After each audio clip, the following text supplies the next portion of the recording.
Open any modern history textbook. Turn to the pages listing great empires, Rome with its legions, Egypt with its pyramids, Persia with its golden age. Flip through accounts of the Mongols, the Ottomans, the dynasties of China. Each empire is documented, studied, remembered. Now search for Tartaria. Nothing. The index has no entry. The maps show no borders. The timeline includes no dates. Yet if you step back just 200 years and examine the atlases of the 1700s and 1800s, you'll find something extraordinary. Tartaria dominates the maps of Asia, printed repeatedly by cartographers who never questioned its existence. This is not a minor discrepancy. This is an empire that covered millions of square miles, appearing on official maps for over 5 centuries, only to vanish completely from modern consciousness. No war of conquest ended it. No treaty dissolved its borders. It simply ceased to exist in human memory, as thoroughly as if someone had reached back through time and erased it. What if that's exactly what happened?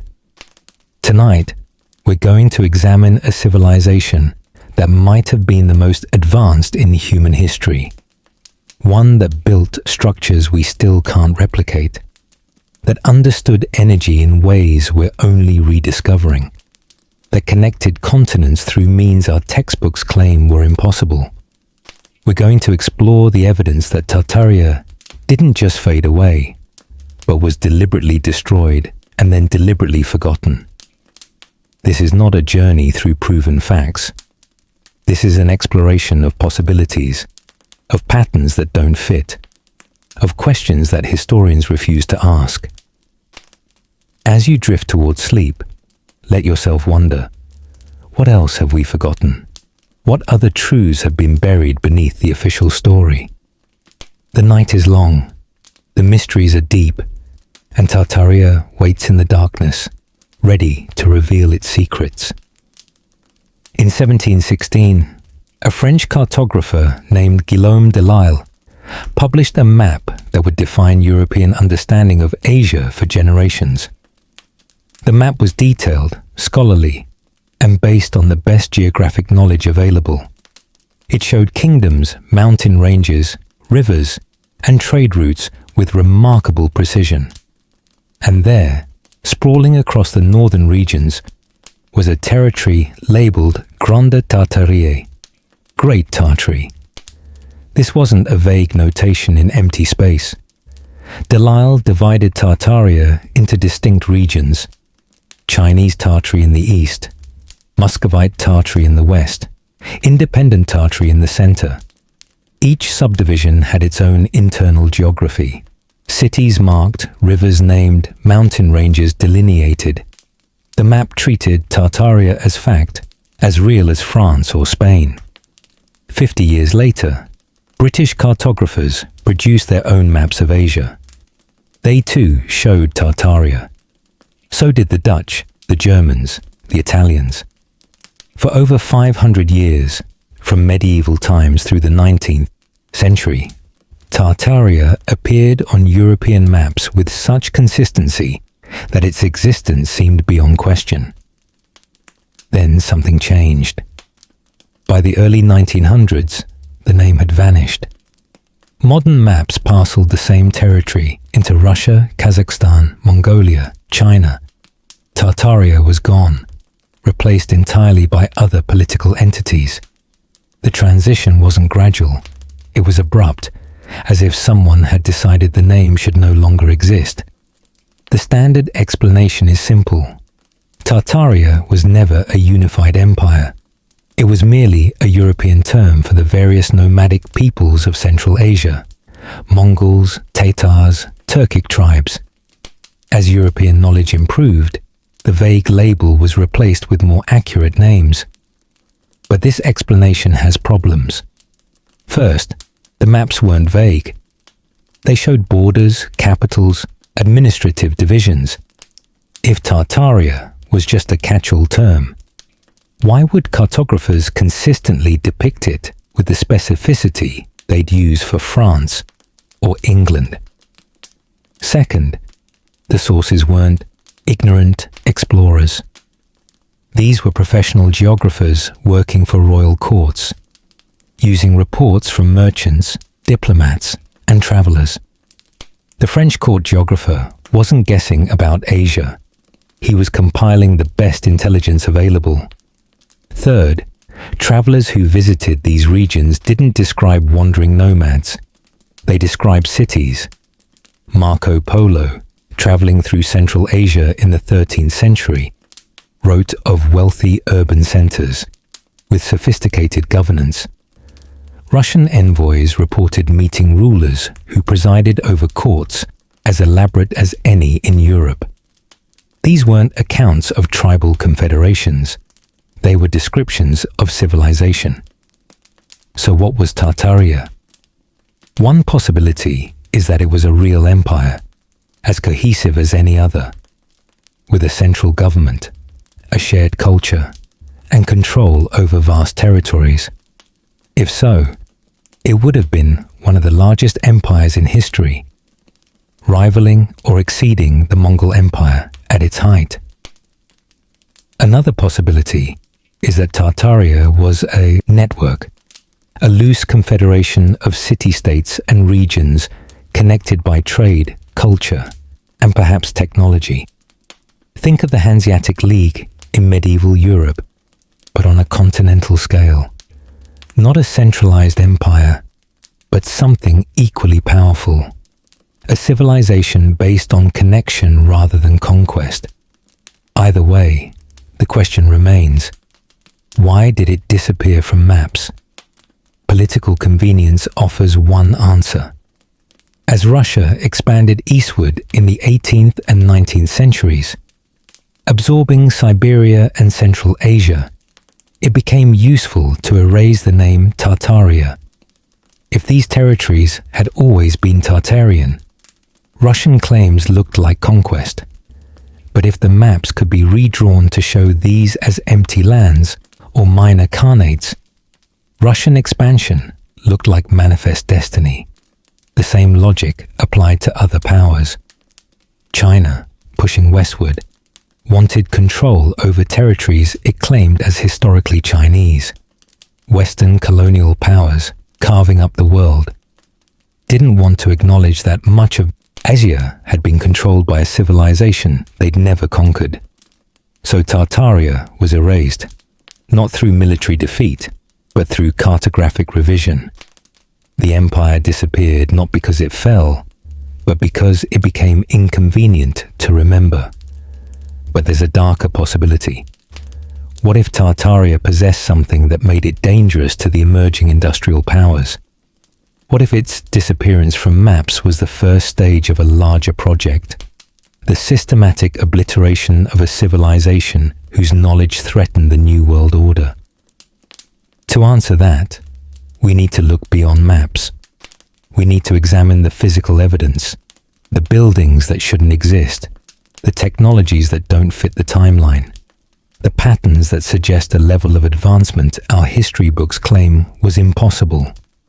As your breath deepens and sleep approaches, hold this thought.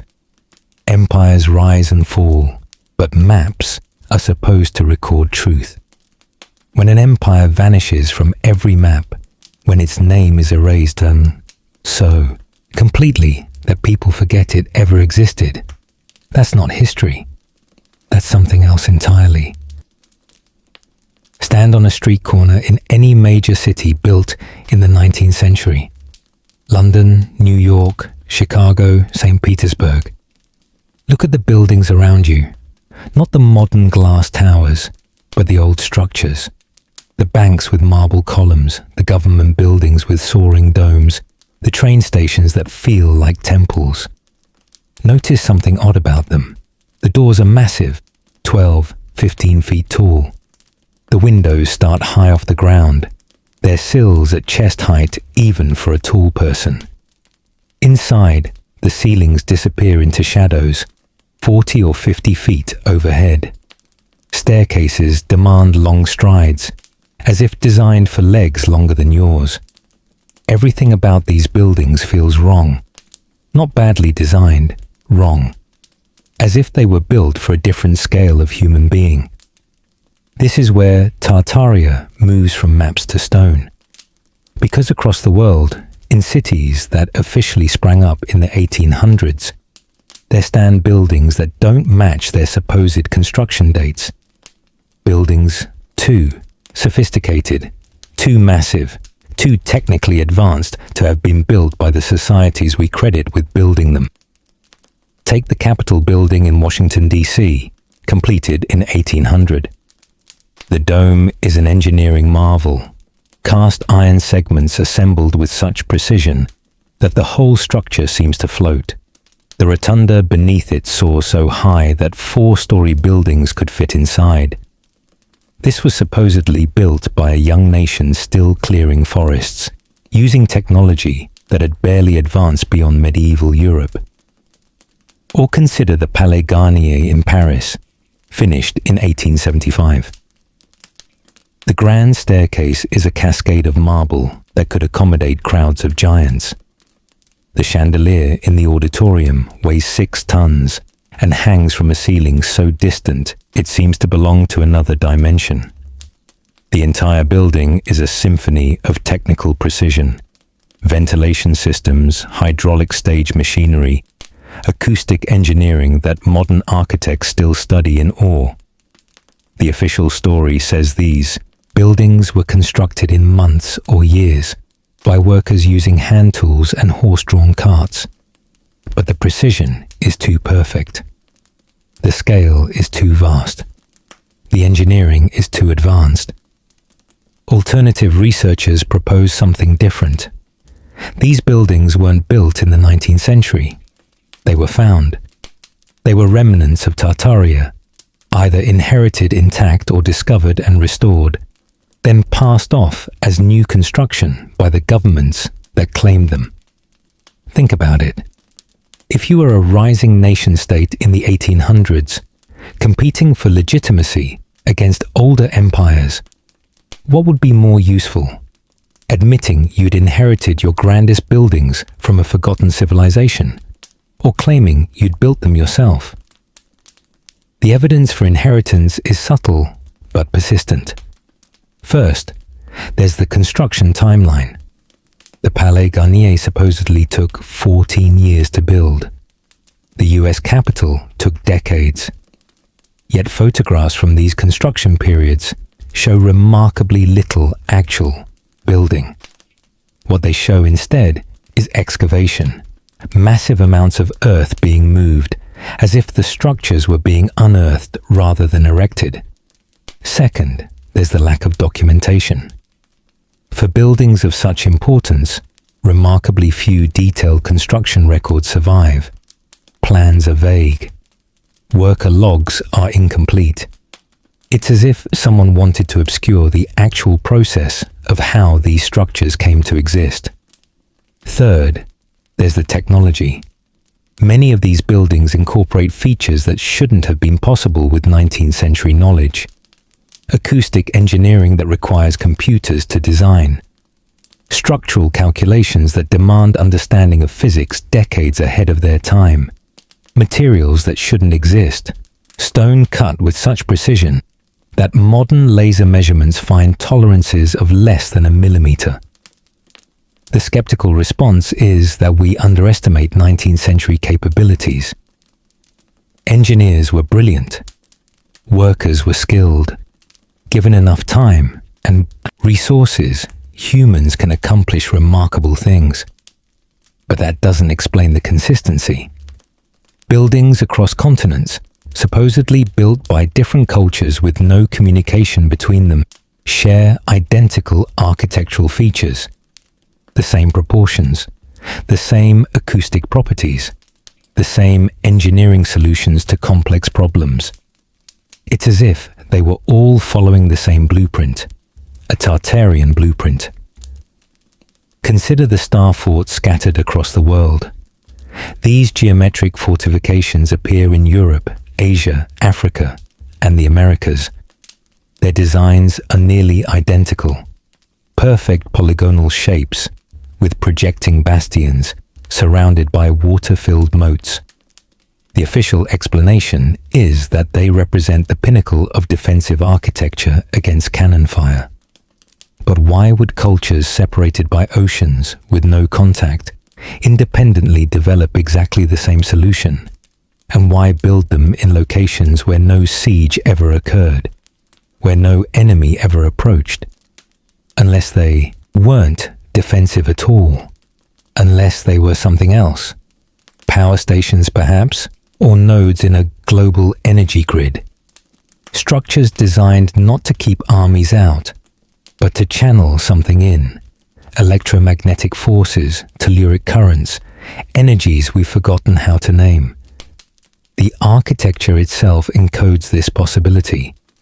Star forts are built using sacred geometry, proportions that appear in nature, in crystal formations, in the structure of atoms, the golden ratio, the Fibonacci sequence, Pythagorean harmonics. These aren't military calculations. These are the mathematics of energy, of resonance, of forces that operate at the boundary between matter and field. If Tartaria understood these forces, if they could harness and direct them, then their buildings weren't just shelters. They were machines. They were instruments tuned to frequencies we no longer hear. And when that civilization fell, when its knowledge was lost or suppressed, the buildings remained. Empty shells of a car technology no one remembered how to operate. Later societies moved in, repurposed them, claimed them as their own. But the buildings remember. In their proportions, their acoustics, their impossible precision, they remember what they were built to do. As sleep deepens, let this image settle. A world covered in structures that are more than they seem.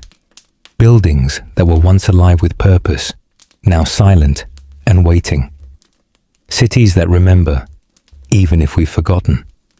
Stone that holds secrets in its very geometry, whispering to those who know how to listen. There's a tour you can take in Seattle called the Underground Tour.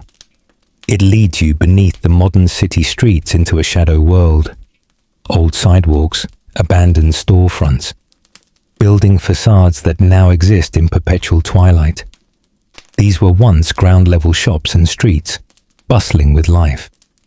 Then the city literally rose above them, leaving them buried. The official explanation is straightforward. After a fire in 1889, city planners decided to raise the street level to prevent flooding. They built new streets on top of the old ones, and the original ground floors became basements. But walk through the underground and you'll notice something strange. These basements are too ornate. The stonework is too refined. The architectural details too elaborate for spaces that were destined to be buried. Why invest so much in beauty that would be entombed? Seattle isn't unique. Cities around the world have layers, older levels buried beneath the modern surface. In Edinburgh, the South Bridge, vaults hide entire streets sealed underground for centuries. In Rome, ancient buildings lie beneath medieval structures, which lie beneath Renaissance construction, which lie beneath the modern city. Archaeology calls this stratification, the natural accumulation of human habitation over time. But something happened in the 19th century that wasn't natural at all. Across continents, within the same narrow time period, cities experienced a phenomenon that buried their lower levels beneath 10 to 20 feet of earth. Not over centuries, but within decades. In Paris, ornate windows now peer out from below sidewalk level, their decorative frame suggesting they were designed to face the street, not packed soil. In Moscow, church doorways half buried require visitors to descend stairs to enter buildings that were clearly designed with ground-level access. In Chicago, after the Great Fire of 1871, entire blocks were razed, leaving original structures sunken and sealed. The pattern repeats too often to be coincidence.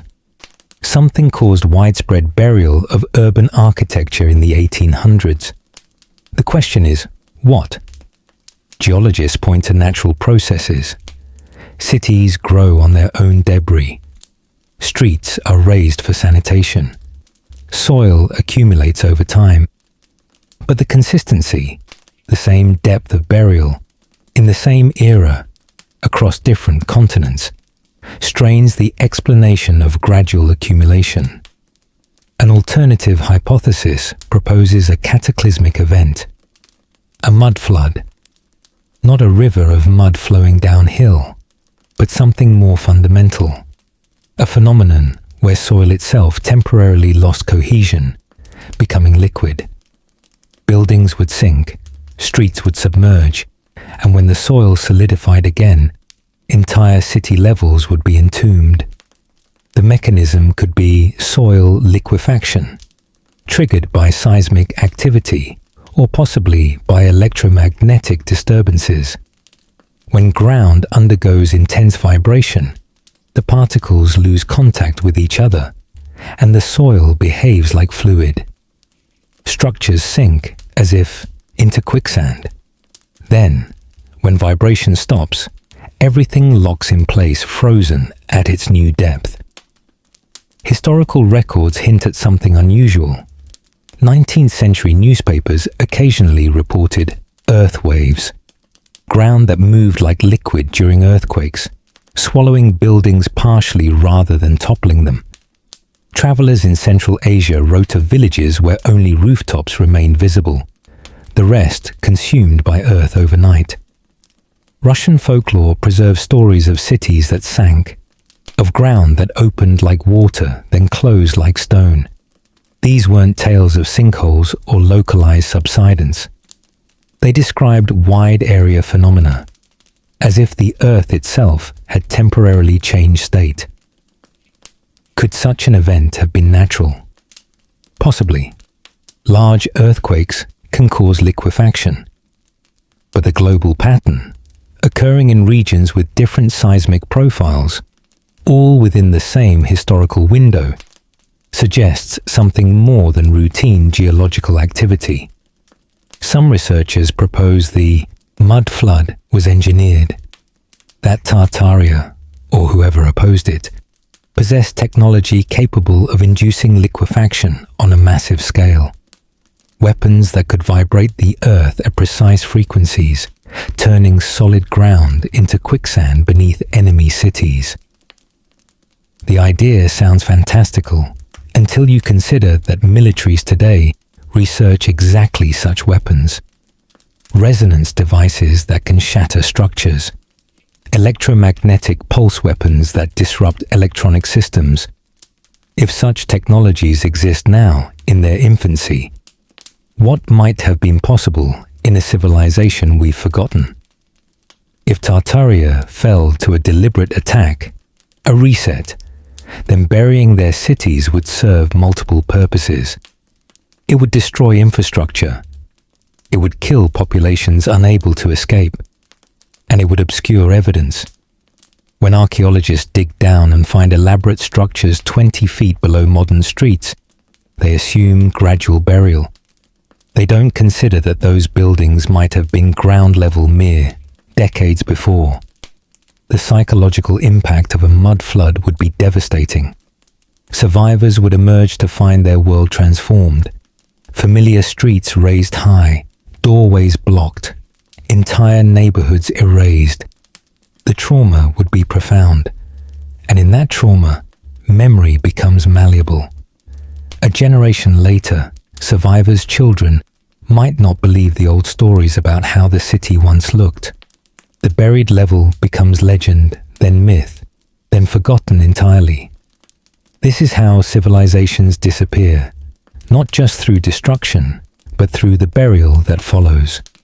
The mud becomes a shroud, and the shroud becomes forgetting. As you sink deeper into sleep, picture this: a city at ground level, vibrant and whole.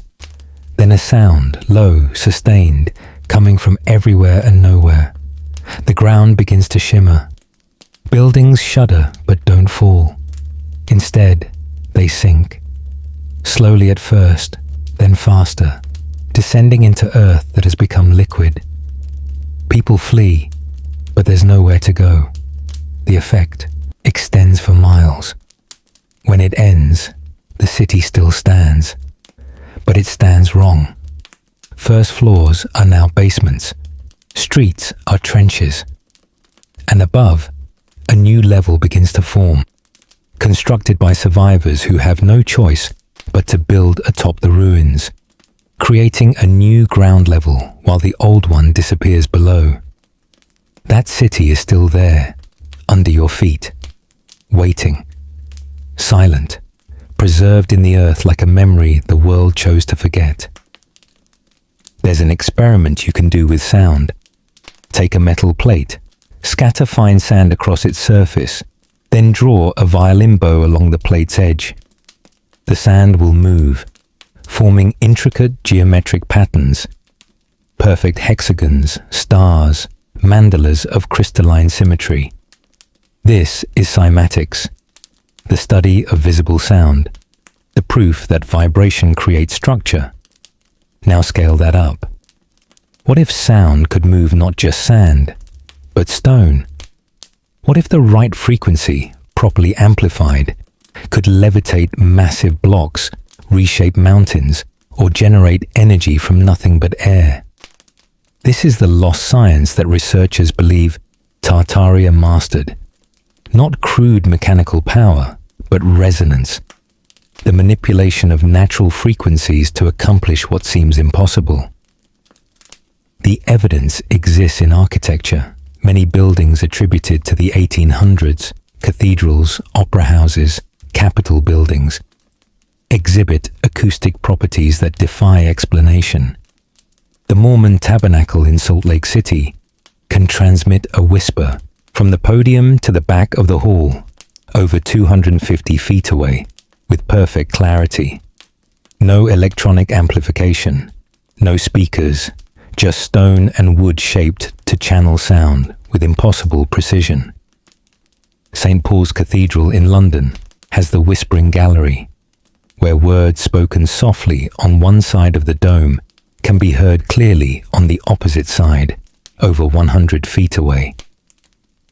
The architecture creates a waveguide for sound, bending acoustic energy along the curve of the dome with a precision modern engineers struggle to replicate. These aren't accidents. They're deliberate applications of acoustic science. Science that shouldn't have existed in the eras when these buildings were supposedly designed. The traditional explanation is that architects discovered these effects through trial and error, stumbling onto acoustic excellence through intuition and craftsmanship. But the consistency across multiple buildings, designed by different architects in different countries, suggests shared knowledge, a science that was known, applied, then lost. Tartarian researchers propose that these buildings are remnants of a civilization that understood resonance as a fundamental force. They built structures not just to shelter or impress, but to harness and direct vibrational energy. Consider the materials. Many of these buildings incorporate massive amounts of iron, not as decoration, but as integral structural elements. Iron is an excellent conductor of electromagnetic energy. It can store and release magnetic fields. In the presence of alternating current or fluctuating magnetic fields, iron structures can act as passive amplifiers, resonating with invisible forces. The spires and domes that crown these buildings might not be purely aesthetic. They could be antennas designed to interact with atmospheric electricity. During thunderstorms, tall metal structures naturally accumulate charge. What if Tartarian buildings were designed to capture this energy, to channel it through iron frameworks into systems we no longer understand? Nikola Tesla proved this was possible. His Wardenclyffe Tower was designed to transmit electrical power wirelessly, drawing energy from the Earth's own electromagnetic field and broadcasting it to receivers anywhere on the planet. The project was shut down in 1906, never completed, but the principle was sound. Tesla showed that buildings could be power sources, not just power consumers. What if Tartaria had already discovered this? What if their grand buildings, with their metal domes, their towering spires, their geometric precision, were power stations? Each structure a node in a global grid, collecting atmospheric energy and distributing it through resonance. This would explain the architecture's scale. If buildings were energy infrastructure, they needed to be large to process significant power. The vast interiors, the high ceilings, the massive empty spaces, these weren't wasted volume. They were resonance chambers tuned to specific frequencies for maximum energy capture. It would also explain the decoration. What we interpret as artistic flourish might be functional design. The intricate geometric patterns, the spiral motifs, the repeating ratios. These could be visual representations of harmonic frequencies, blueprints encoded in stone for how the structures were meant to resonate. Ancient texts hint at this knowledge. The Vedic traditions speak of sound as the fundamental creative force, the vibration that brought the universe into being. Buddhist teachings describe mandalas as visual representations of cosmic frequencies. Hermetic philosophy proposes that, as above, so below, that patterns in the heavens reflect patterns on earth, and both can be influenced through sympathetic resonance. If Tartaria inherited or preserved these teachings, they would have understood something we've forgotten, that reality isn't solid, it's vibration. Matter is frozen energy, and energy is vibration at specific frequencies. Change the frequency, and you change the matter. This is what modern quantum physics is only now confirming. At the subatomic level, particles are waves, probability fields oscillating at characteristic frequencies. The solid world is mostly empty space, held together by electromagnetic forces. Change those forces and you change the structure. Tartaria might have known this millennia ago. They might have built a civilization on this principle, cities that hummed with energy, architecture that sang, technologies that operated through resonance rather than combustion or mechanics. And if such knowledge threatened the emerging industrial order, if free energy made oil worthless, if resonance healing made pharmaceuticals obsolete, if architectural power stations made centralized electricity grids unnecessary, then that knowledge would need to be suppressed. The mud flood might have been the physical destruction, but the erasure of Tartaria from history was the intellectual destruction. The deliberate forgetting of what they knew, how they built, what their buildings could do. Today, we walk through these structures as tourists, admiring their beauty, while remaining deaf to their purpose. We hear echoes in domes and think, nice acoustics. We see geometric patterns and think, pretty decoration. We stand beneath iron spires and never ask why they're there. But the buildings remember. In their proportions, their materials, their inexplicable acoustic perfection, they remember what they were built to do. They're still trying to resonate, still tuned to frequencies we no longer broadcast. As sleep takes you, listen. Not to external sounds, but to the hum beneath everything, the frequency that pervades existence itself. Some call it the sound of the universe, the background radiation of creation. What if Tartarian buildings were designed to harmonize with that sound, to amplify it, to draw power from the fundamental vibration that underlies reality? What if, in our deafness, we've forgotten how to listen, And what if learning to listen again could wake us to possibilities we've lost?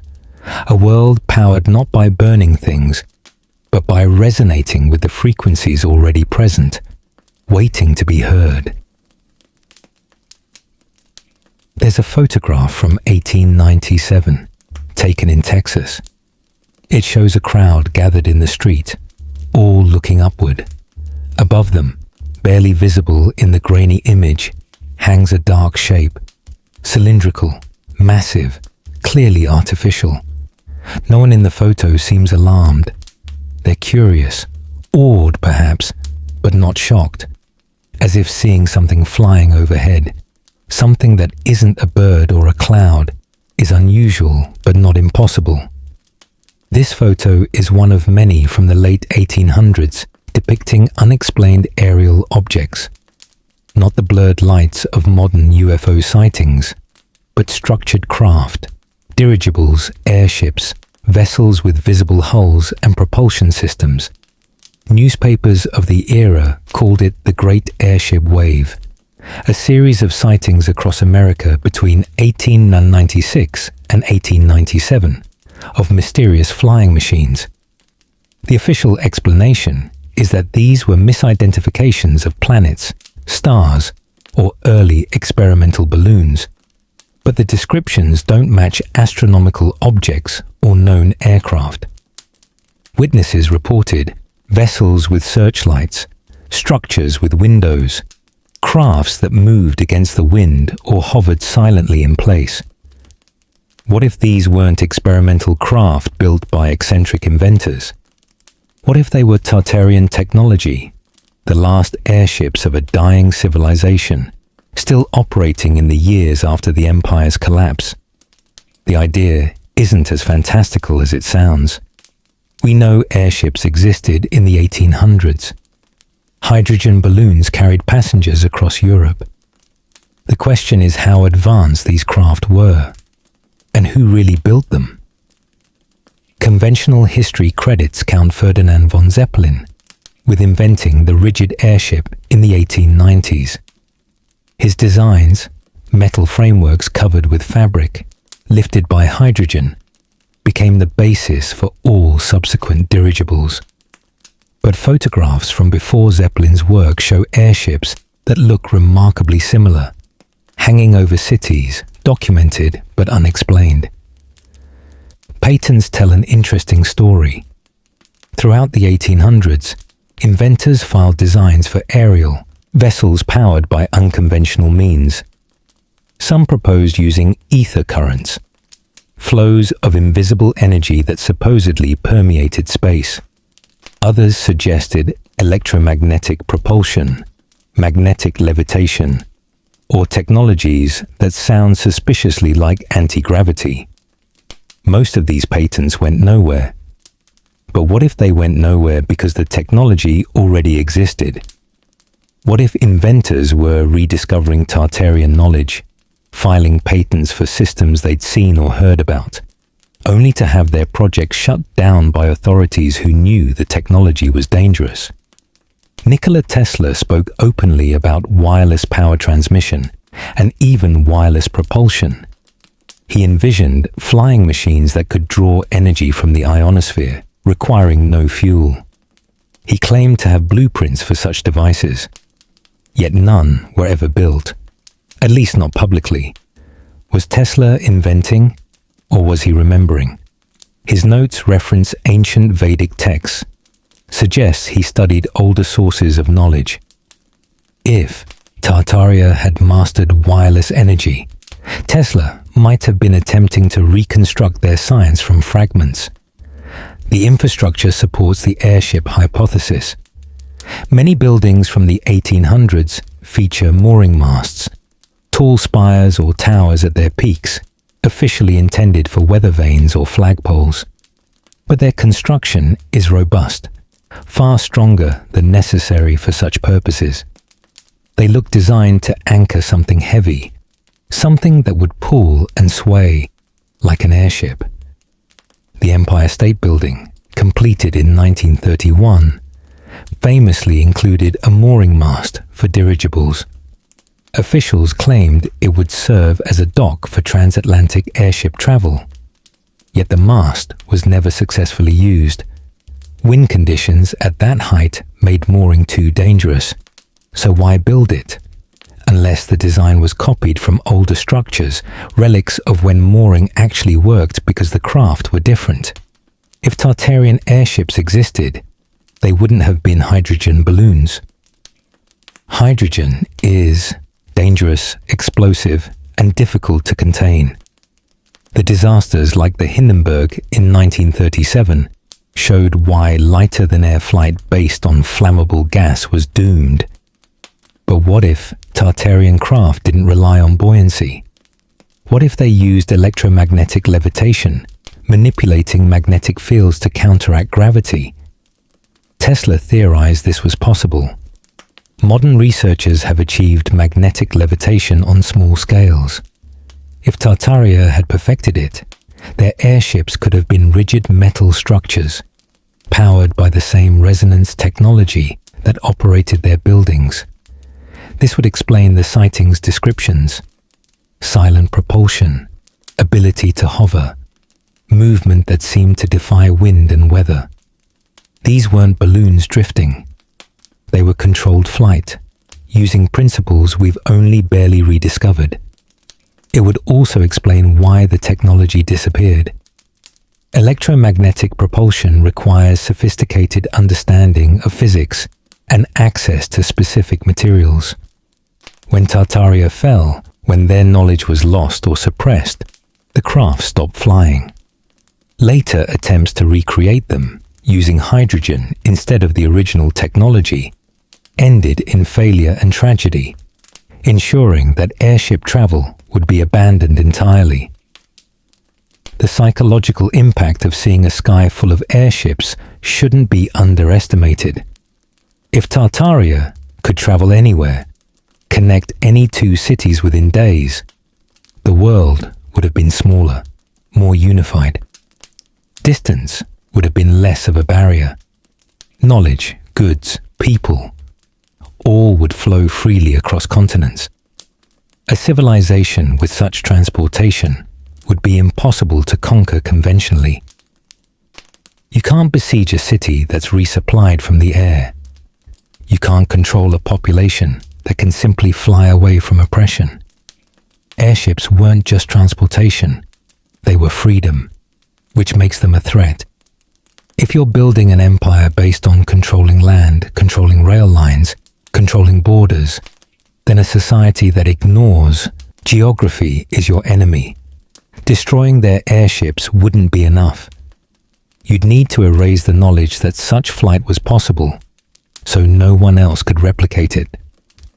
The great airship wave of 1896-97 might have been the final sightings, the last Tartarian vessels still operating, seen by people who didn't yet know such craft were about to become impossible. Within a few years, the sightings stopped.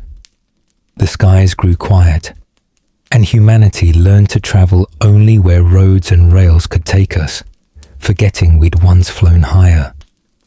As you drift, picture the night sky over a Tartarian city in its prime. Lights move among the stars, not planets, but vessels. Some descend toward mooring towers, passengers disembarking after journeys across mountains and oceans. Others rise, beginning long flights that will end days later in distant lands. The sky is busy, alive, connected. Then picture that same sky decades later. Empty now, except for stars and clouds. The mooring towers stand unused, repurposed as observation decks or left to decay. People look up and see only void, never knowing that the sky once held roads, that the air once carried civilization. The silence of the sky is its own kind of grave. And in that silence, another piece of Tartaria disappears, not destroyed, but forgotten, until even the possibility seems like fantasy. Every empire eventually falls. Rome collapsed under barbarian invasions. The Mongols fragmented into warring khanates. The Aztecs fell to Spanish conquest. In each case, something remained. Ruins, texts, cultural memory preserved by survivors and descendants. The vanquished became subjects, but they remembered who they had been. Tartaria didn't leave memories. It left silence. This is what makes the Tartarian hypothesis so unsettling. Not just that an empire might have been destroyed, but that its destruction was so thorough that within a century people forgot it had ever existed. The buildings remained, but their origins were reassigned. The artifacts remained, but their context was erased. The maps remained, but only in old books no one read anymore. How does a civilization disappear so completely? One answer is deliberate historical revision. When new powers conquer territory, they rewrite history to legitimize their rule. This isn't conspiracy, it's standard practice. The Romans did it, absorbing conquered people's gods into their pantheon while erasing the conquered people's political identity.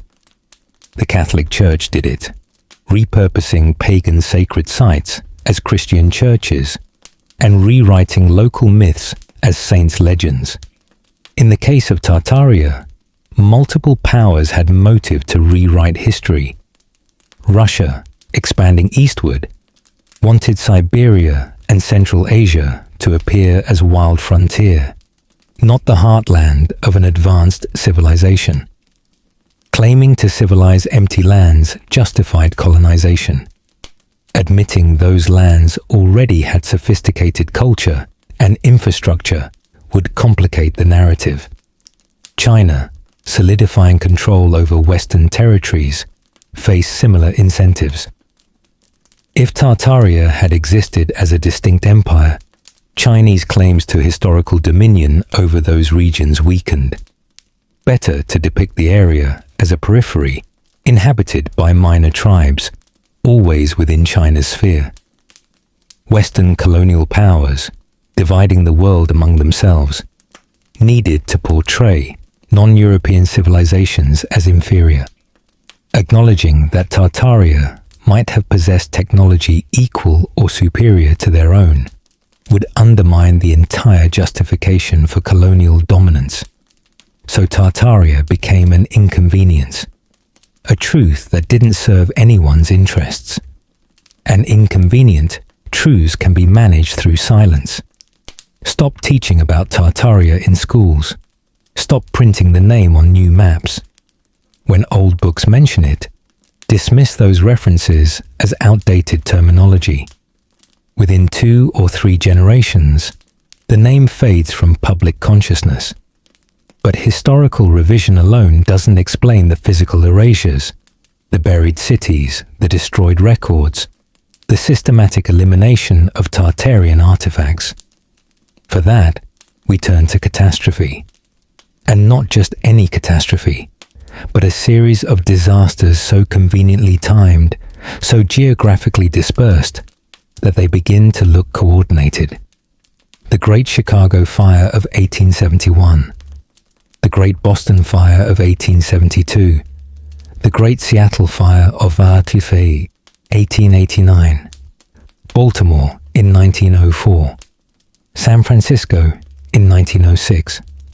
Major urban fires destroyed huge swathes of American cities within a 40-year window, always consuming the oldest, most ornate architecture, the buildings most likely to be Tartarian remnants. Each fire has an official cause: a kicked lantern, faulty wiring, earthquake-induced gas leaks. But the pattern is striking. Cities burn, destroying records and structures, then rebuild quickly using modern techniques and aesthetics. The old is literally erased by flame, replaced by the new before anyone can ask too many questions about what was lost. Europe experienced similar waves of destruction. Wars, certainly, the Napoleonic conflicts, the world wars, but also seemingly natural disasters. Floods, their buried structures, earthquakes in regions not typically seismic, industrial accidents that leveled historic districts, and in Tartaria's heartland, Siberia and Central Asia, something even stranger: depopulation. By the early 1900s, vast regions that had been marked on maps as containing cities and settlements were described as empty steppe, inhabited only by nomads. Where did the people go? Some researchers point to the orphan train movement in America, which relocated over 250,000 children from East Coast cities to the Midwest between 1854 and 1929.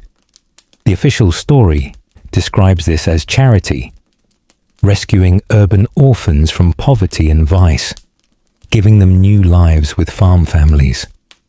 But photographs from the era tell a different story. Many of these children don't look destitute. They're well-dressed, well-fed, photographed with an eerie formality. Some towns held what were essentially auctions, where families selected children displayed on platforms. The whole operation had an industrial efficiency that suggests something beyond humanitarian impulse. What if these weren't orphans in the traditional sense? What if they were children from Tartarian families, separated from their communities during the catastrophes, relocating them far from their origins, stripping them of their cultural identity, ensuring they grew up knowing nothing of their heritage? This would be genocide by assimilation, wrapped in the language of charity. Similar programs occurred globally. British authorities relocated indigenous children in colonies.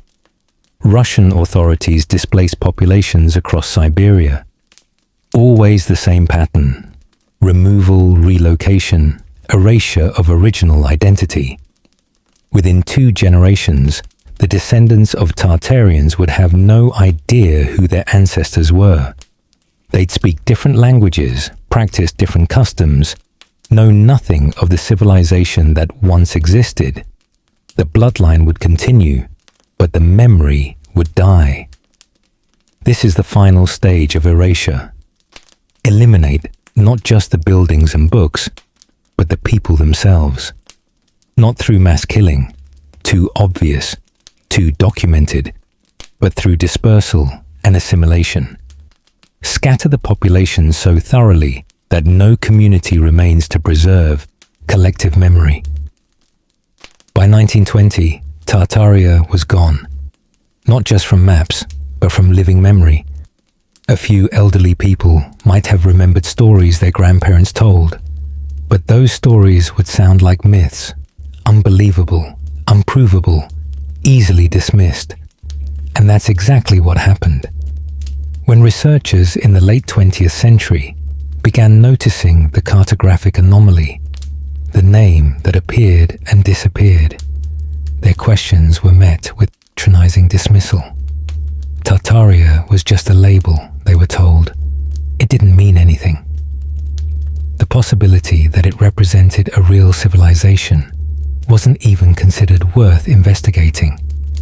This is how forgetting becomes permanent. Not through active suppression that would draw attention, but through passive dismissal.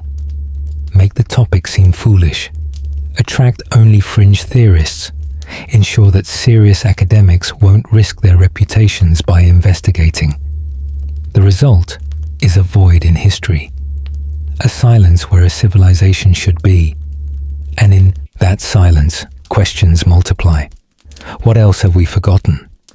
What other empires rose and fell without leaving traces we recognize? How many times has human civilization reached heights we can barely imagine, only to be reset, erased, and forgotten? The Tartarian hypothesis suggests this has happened before and might happen again. That history isn't linear progress from primitive to advanced, but cyclical. Periods of high civilization followed by catastrophic collapse, followed by slow rebuilding from amnesia. If true, we're not the first technological society. We're not even the second or third. We're the latest iteration in a cycle that's played out countless times. And the ruins we attribute to our recent ancestors might actually be inheritance from predecessors we've forgotten entirely. As sleep deepens, consider this. The forgetting wasn't accidental. It was necessary. Because remembering Tartaria means questioning everything we've been taught about history, progress, and our own origins. It means acknowledging that we might be children of amnesia, stumbling through ruins we built in a previous life, mistaking inheritance for invention. The Great Forgetting wasn't just about Tartaria. It was about ensuring we'd never remember how to be what we once were. And in that forgetting, we became small, limited, earthbound, convinced that our current level of achievement represents the pinnacle of human potential. What if it's not? What if we're living in the ruins of something greater? And the key to reclaiming that greatness lies in the one thing we're not supposed to do. Remember. The sun rises over Siberia. The vast steppe stretches empty beneath a sky that seems too large for the horizon. Grass waves in wind that carries no scent of human habitation. This land, which maps once labeled the heart of Great Tartaria, seems to hold nothing now but silence. But silence isn't absence. Silence is what remains when sound stops echoing.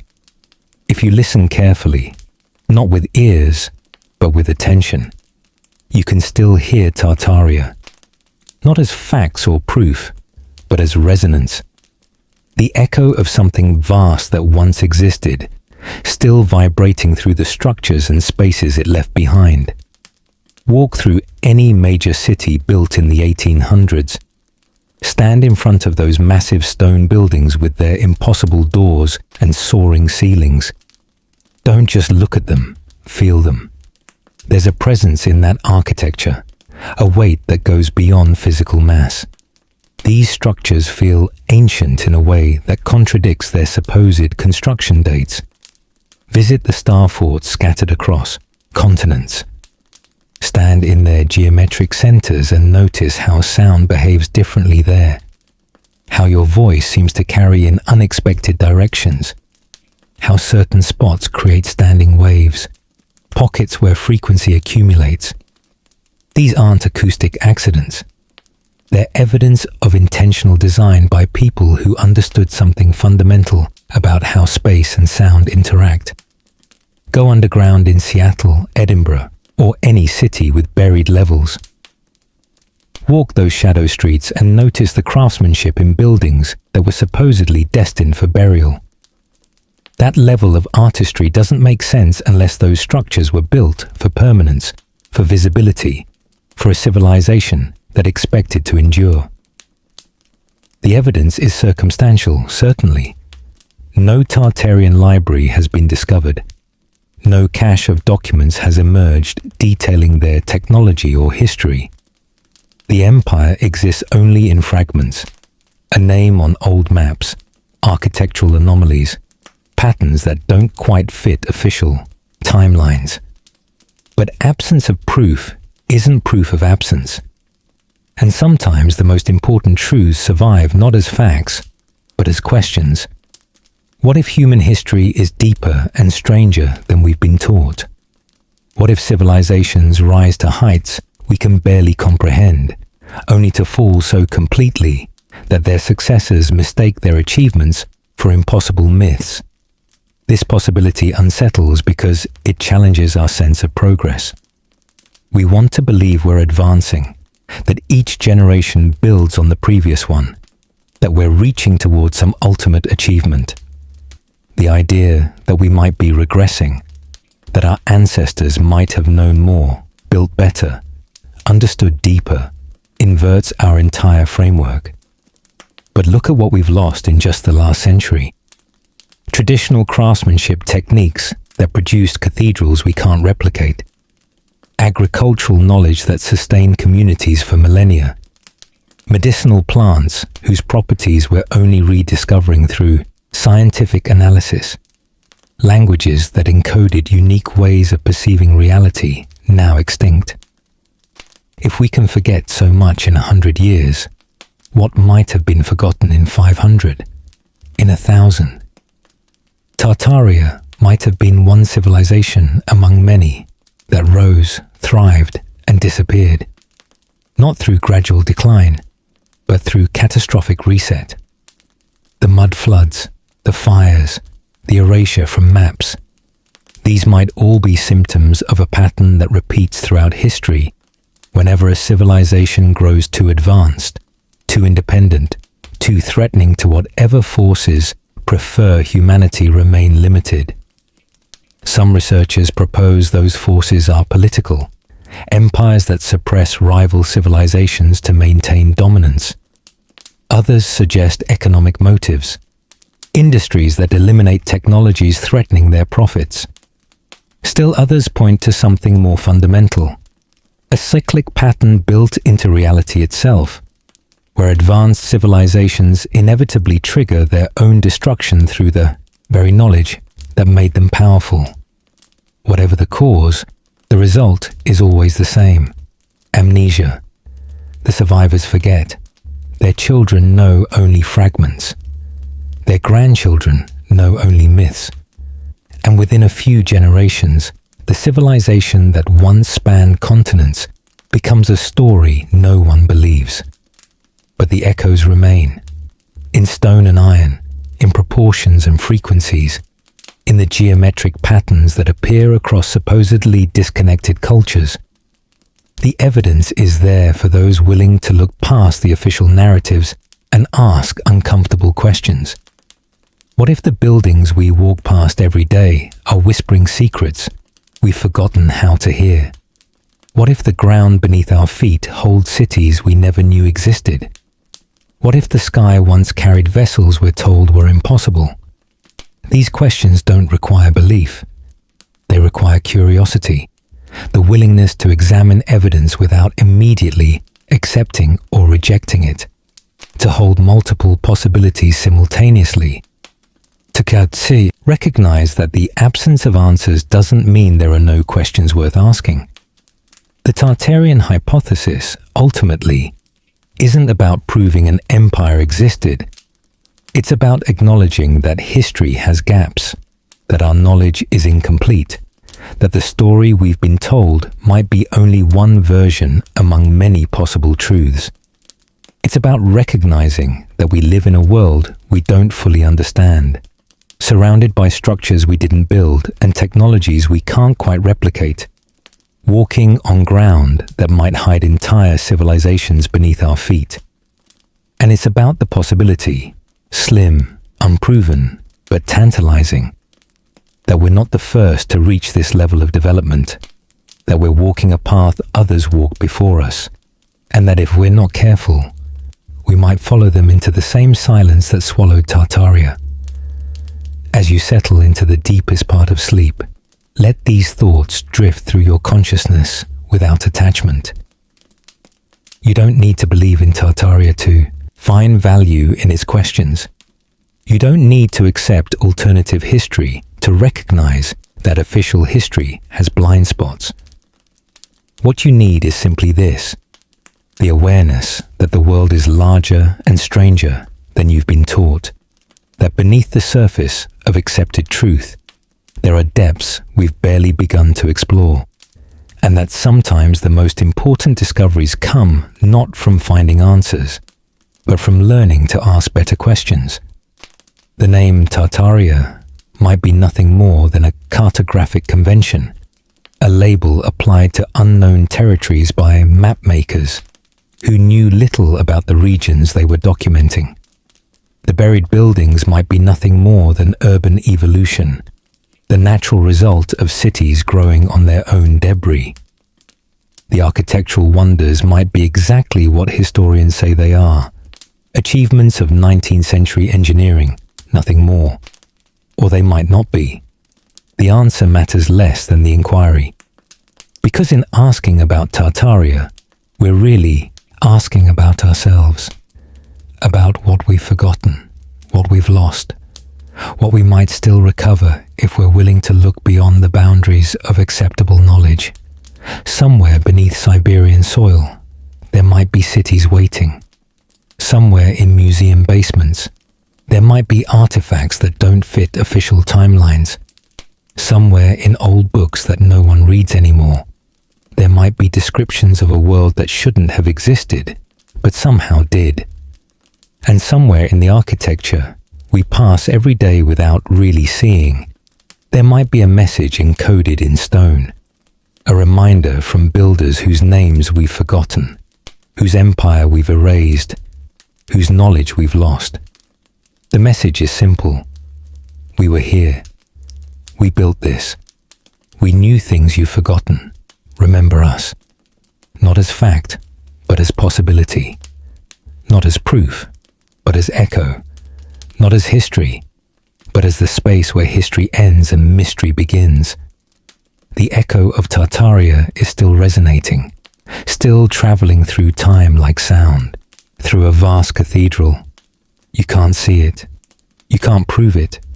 But if you stand very still, if you quiet your mind and open your awareness, you might just hear it. The whisper of an empire that was, the silence of what could have been, the question that refuses to die. What if? Let the questions fade now. Let the names and dates and possibilities dissolve into the darkness behind your eyelids. Tartaria, real or imagined, served its purpose for tonight. It carried you away from the immediate world and into the deeper spaces where history and mystery intertwine. Sleep is its own form of forgetting. Each night, we release the day's memories, trusting that the important ones will return when we wake. Perhaps civilizations work the same way, rising into consciousness, falling into sleep, and sometimes waking again when the cycle turns. If Tartaria sleeps beneath the earth, perhaps it dreams of being remembered, and perhaps in some distant future, when the current age has passed and new explorers dig through our ruins, they'll find traces of this very question. The hypothesis that we too were looking backward at civilizations that came before, wondering if we were remembering or inventing them. The cycle continues. Empires rise and fall.